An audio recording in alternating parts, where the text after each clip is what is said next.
এতিয়া মদন কামদেৱ মন্দিৰলৈ গৈ আছোঁ। হাই ফ্ৰেণ্ডছ, আজি গৈ আছোঁ মদন কামদেৱ মন্দিৰলৈ বা এটা চাৰিআলিৰ পৰা।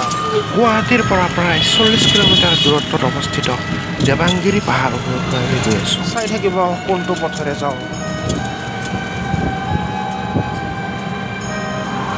এয়া আমি প্ৰায় এটা চাৰিআলি পাৰ হ'লোঁ। কিছু দূৰ আগুৱাই আহি এইফালে সোঁফালেৰে এটা সৰু ৰাস্তা আছে। এই সৰু ৰাস্তাটিৰে আমি আগুৱাই গৈ আছোঁ। এইটো ৰাস্তাৰে সোমাই আহিলোঁ। এতিয়া পাম আমি মদন কামদেৱ মন্দিৰ, অসমৰ প্ৰত্নতাত্ত্বিক স্থান তথা আৰ্কিঅলজিকেল ছাইট। এই অঞ্চলত 1 বৰ্গ কিলোমিটাৰৰ অধিক আগুৰি 1 কোটিৰো অধিক স্থাপত্যৰ অৱশেষ পোৱা যায়। ঠাইখনত সোমালে এক ধৰণৰ ৰহস্য আৰু যাদুকৰী আকৰ্ষণ অনুভৱ হয়। সেইফালৰ পৰা আহিলোঁ, সেইটো ৰাস্তাৰে আহি এতিয়া এইখিনিৰে প্ৰৱেশ কৰিম। গতিকে ফাইনেলি আমি আহি পালোঁ মদন কামদেৱ। এয়া আমাৰ সন্মুখত মদন কামদেৱ।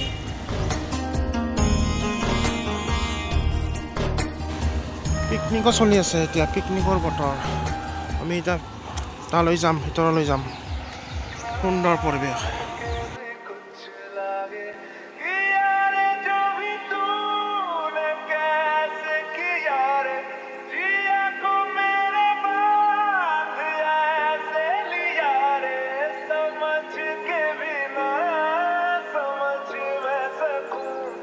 सवेरों का मेरे तू सूरज लागे, तू मेरा कोई ना होके भी कुछ लागे, तू मेरा कोई ना।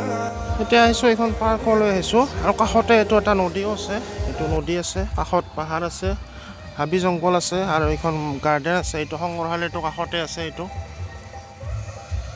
এতিয়া আমি এইটো ৰাস্তাৰে আমি এনেকৈ আগুৱাই যাম। বলক, এনেকৈ আহি আহি সুন্দৰ এটা দৃশ্য দেখা পোৱা যায়। সুন্দৰ পৰিৱেশ, সেউজীয়া সেউজীয়া হৈ আছে।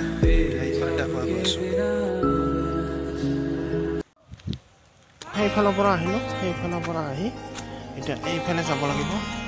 সুন্দৰ ৰাস্তা এটা আছে, এনেকৈ আমি টিলাটোৰ ওপৰলৈ উঠি যাব লাগিব। এতিয়া সুন্দৰ পৰিৱেশৰ মাজেৰে আমি ওপৰলৈ উঠি গৈ আছোঁ, টিলাটোৰ ওপৰলৈ উঠি গৈ আছোঁ। সেইফালৰ পৰা আহিলোঁ, সুন্দৰ গছ আছে, এইফালে চিৰি আছে। ইয়ালৈকে আহোঁতে মানে এটা চাৰিআলিৰ পৰা 200 টকা লৈছোঁ। মানে এই 200 টকা দিব লাগিব অহা আৰু যোৱাৰ কাৰণে। আৰু 4 কিলোমিটাৰ হয়, মাত্ৰ 4 কিলোমিটাৰ আহিলে এনেকুৱা সুন্দৰ ঠাই দেখিবলৈ পোৱা যায়। এতিয়া পাহাৰ বগাই আছোঁ।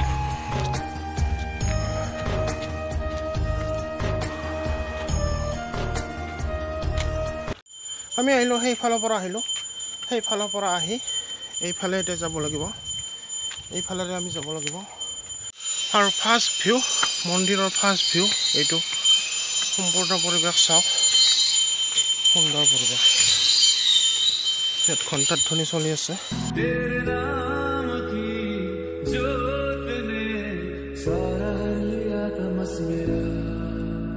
ভগ্নাৱশেষবিলাক আছে, সেইবিলাকো চাম।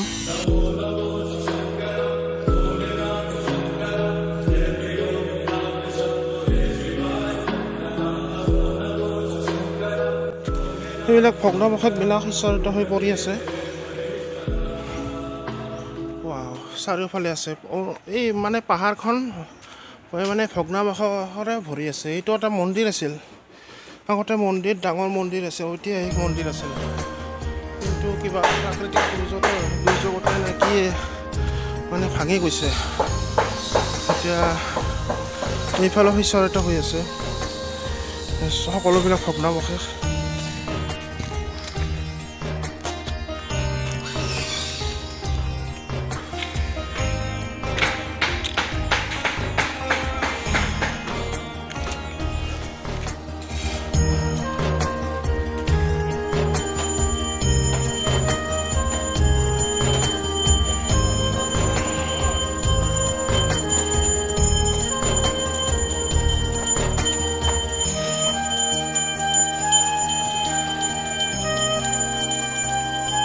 ইয়াত আছে, এইটো এটা শিৱ মন্দিৰো আছে,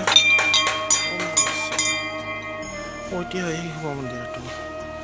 এইটো এইফালে কাম চলি আছে কিবা মিস্ত্ৰীৰ আৰু এইফালে এটা তলফালে ভিউ পইণ্টটো আছে আগতে ভাল আছিল ভিউ পইণ্টটো ওপৰৰ পৰা সুন্দৰকৈ দেখা পোৱা আছিল কিন্তু এতিয়া এইবোৰ বন্ধ কৰি থৈ দিছে তলফালে চাব পৰা আছিল ভিউটো এতিয়া এইফালে যাওঁ আহকচোন ইয়াত তিনিটা মন্দিৰ আছে এইটো গণেশ মন্দিৰ প্ৰথমতে গণেশ মন্দিৰত পূজা কৰিব লাগিব সেৱা কৰি লৈ তাৰপিছত আমি শিৱ মন্দিৰত সেৱা কৰিম এইফালে আছে শিৱ মন্দিৰ আৰু এইফালে লাষ্টত আমি এই শিৱ মন্দিৰ এইফালেও আছে এইটোত সেৱা কৰিব লাগিব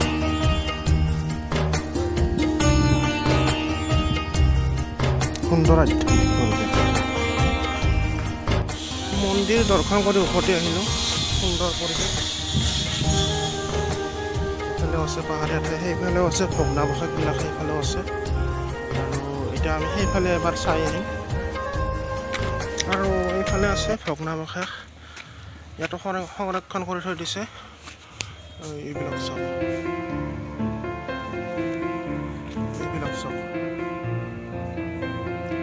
সুন্দৰ লাগিছে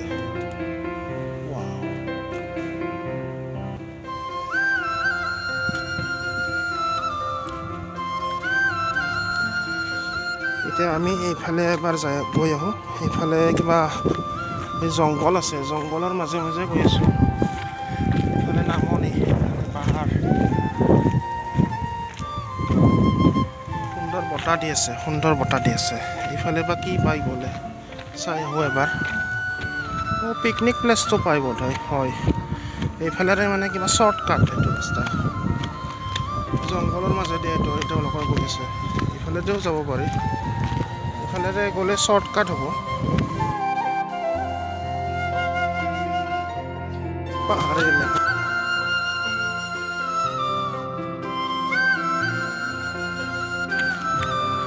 গতিকে এনেদৰে আমি নামি আহি এনেকুৱা এটা পৰিৱেশ পাওঁ সেইফালে পিকনিক চলি আছে এইফালে আমি সংগ্ৰহালয়টো এবাৰ চাবলৈ চেষ্টা কৰিম এইফালে ৰাস্তা আছে এইফালেদি যাম